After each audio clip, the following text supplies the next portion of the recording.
Since this is a strategy course, it seems only natural to start with a discussion of what strategy is and what it isn't.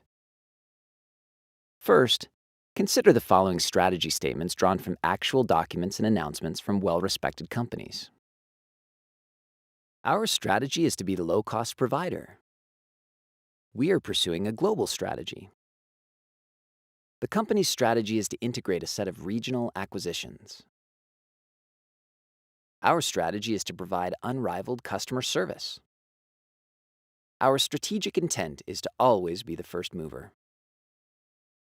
Our strategy is to move from defense to industrial applications.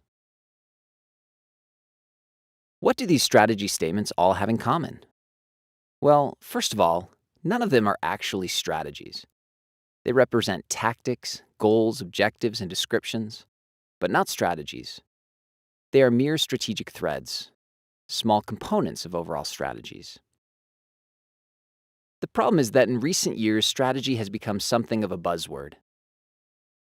Whenever we want to sound smart and demonstrate our business acumen, we just make sure the word strategy shows up in our ideas. The result is that we now refer to many mundane and uninteresting aspects of the business as being strategic, when they are really only small pieces of the overall business strategy. So then, what is a strategy? Being clear about what a strategy is will help us understand more clearly what a strategy is not. Well, the word strategy originally comes from the Greek word strategos, meaning the art of the general. In other words, the origin of strategy comes from the art of war, and specifically the role of the general in a war. In fact, there's a famous treatise entitled The Art of War that is said to have been authored by Sun Tzu, a legendary Chinese general, around the 2nd century BC. Strategists consider The Art of War to be one of the great masterpieces on strategy. In the art of war, the goal is to win. Winning is good and losing is very, very bad. Can you imagine the great Hannibal saying something like, "Our strategy is to beat Rome"? No, Hannibal's goal was to defeat Rome. His strategy was to bring hidden strengths against the weaknesses of his enemy at the point of attack to achieve that goal, such as crossing the Alps when the enemies did not believe he could. The general is responsible for multiple units that must work together to win the battle and the war. The way the general adds value to the battle is by providing high-level orchestration and vision. That is, he can see what the field commanders cannot. Great generals think about the whole, and they work to coordinate all the necessary pieces, even sacrificing some pieces when necessary in order to ensure that the overall goal is achieved. We sometimes think of business as modern-day war, but the casualties are more frequently investor pocketbooks rather than human lives. The challenge of the executive is similar to the challenge of the ancient general. The modern-day executive needs to develop a set of complex tactics and activities that lead to a victory. So, how do we know what our strategy is? Or, if we do not have a strategy, how do we formulate one?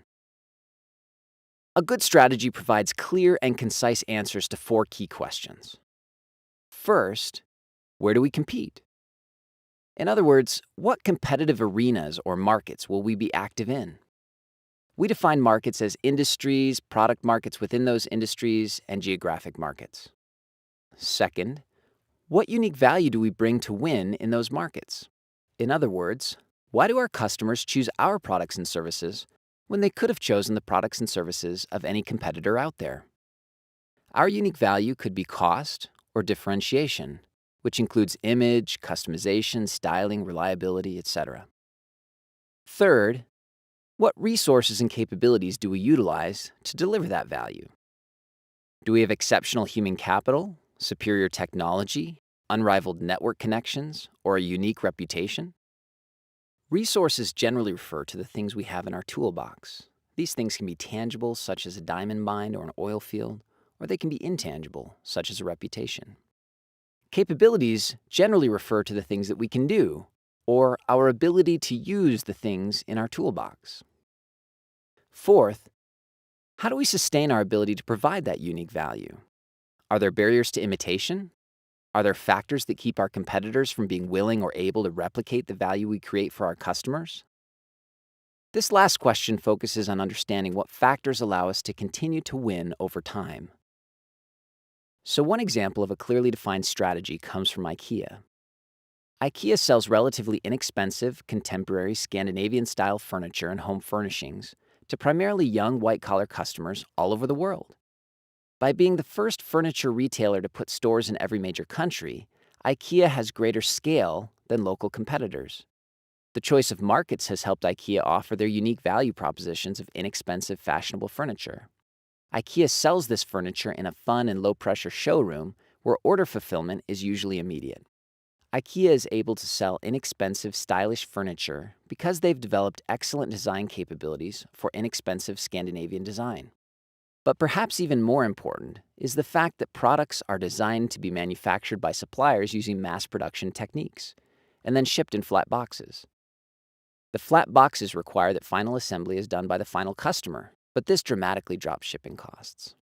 Because shipping costs are so low, IKEA's suppliers can manufacture furniture in high volumes and ship it around the globe.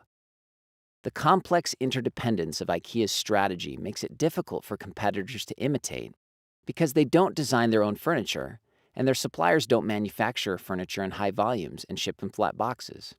To imitate IKEA, they would have to completely change the way they design, manufacture, and ship their furniture.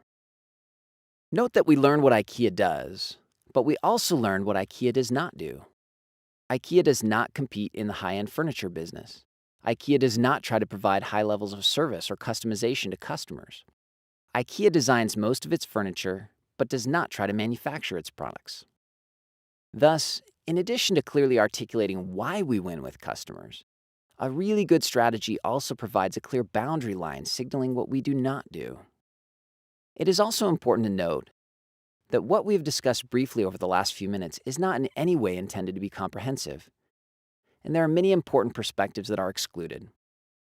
For example, Henry Mintzberg, one of the most well-respected business strategists of our day, would want to emphasize the important differences between an intended strategy, an emergent strategy, and a realized strategy. He would want you to know that sometimes strategy is really more about what you actually do rather than what you intend to do. That is, your real strategy emerges as you do it and may not line up with your plans. Other strategists would not want me to leave out the importance of staging or timing. You may have a great plan, but if you execute the plan with poor timing, it may fall flat. To be successful, you also need to have a well-orchestrated set of timed steps in order to win in the marketplace. In conclusion, since we cannot adequately cover every expert's opinion in just a few minutes, I really want to focus your attention on the 4 questions we discussed before. As you strategically analyze companies and/or develop your own strategies, you need to have compelling answers to these 4 questions. First, where do we compete? Second, what unique value do we bring to the table in those markets? Third, what resources and capabilities do we utilize to deliver that value? And fourth, how do we sustain our ability to provide that unique value? When you have these answers, you will be well on your way to articulating a clear strategy.